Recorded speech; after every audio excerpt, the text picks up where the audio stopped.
sur cet arrêt du 12 novembre 2020.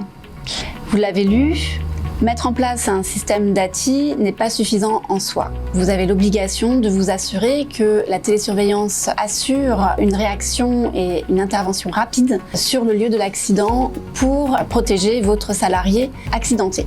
En l'espèce, et pour apporter un peu de détails sur cette jurisprudence, le salarié a attendu 3h30 avant de voir arriver les pompiers pour intervenir et les secourir. C'est dans ce cadre-là que le salarié a estimé que l'employeur n'avait pas répondu à son obligation de sécurité et de résultat en ne mettant pas en place un système de télésurveillance efficace et efficient. Par conséquent, il est fortement conseillé de mettre en place des tests, des simulations auprès de vos salariés isolés et de vous assurer qu'ils ont été formés à l'utilisation de leur DATI et que votre intervenant, votre entreprise prestataire de télésurveillance est quant à elle très réactive par le biais de simulations d'intervention par exemple.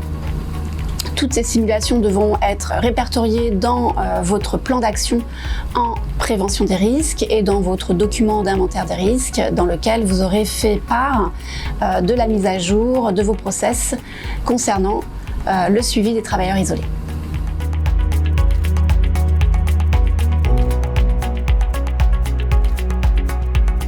L'INRS définit le travail isolé comme la réalisation d'une tâche par une personne seule dans un environnement de travail où elle ne peut être vue ou entendue directement par d'autres et où la probabilité de visite est faible. Des salariés isolés sont aussi des salariés qui ne travaillent pas dans leur structure d'appartenance du fait d'un éloignement géographique ou de moyens de communication très dégradés qui ne permettent pas de rentrer en communication avec leur encadrement rapidement.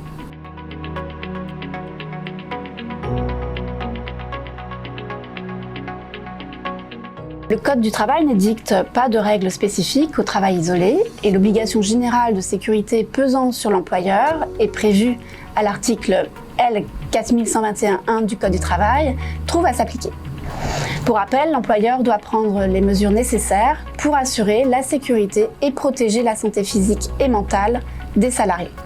Et ces mesures comprennent des actions de prévention des risques professionnels et de la pénibilité, des actions d'information et de formation et la mise en place d'une organisation et de moyens adaptés.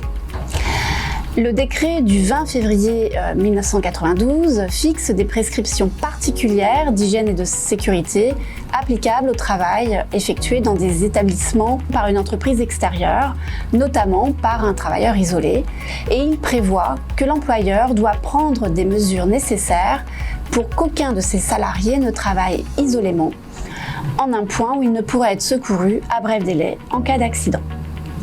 Je reviens également sur l'article R 4224-16 du Code du travail qui prévoit que l'employeur doit assurer les premiers secours en cas d'accident et de blessure sur ses salariés.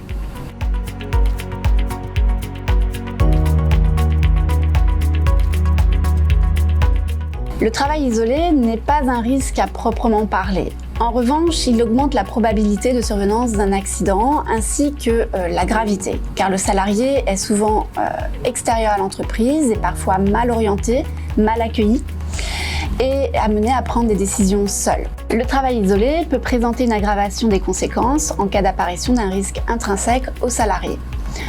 Un salarié épileptique, cardiaque, diabétique peut, en cas d'accident, présenter des conséquences nettement plus graves du fait de son isolement et d'une absence d'intervention rapide de l'employeur. Les caractéristiques mentales jouent aussi un rôle important face à une situation d'isolement. Le risque d'anxiété, de stress, de sentiment d'abandon, car absence d'équipe de travail ou de soutien, peuvent se révéler sur des postes de travailleurs isolés. Les risques psychosociaux sont donc à prendre en compte sur les postes isolés. L'isolement peut entraîner des comportements à risque également, tels que la vitesse excessive ou le non-port d'un EPI, ou l'utilisation d'outils non appropriés, car le salarié isolé n'est pas visible et n'est donc pas contrôlé au quotidien. Enfin, le travail isolé favorise les agressions verbales ou physiques, lesquelles ont des répercussions bien sûr sur la santé physique et mentale des salariés isolés.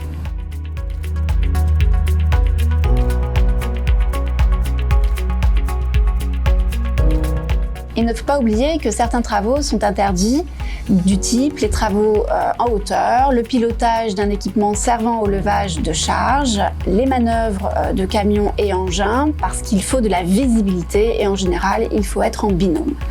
Les travaux en puits ou galeries et les travaux électriques, bien entendu, ainsi que les travaux exposant à un risque de chute dans l'eau.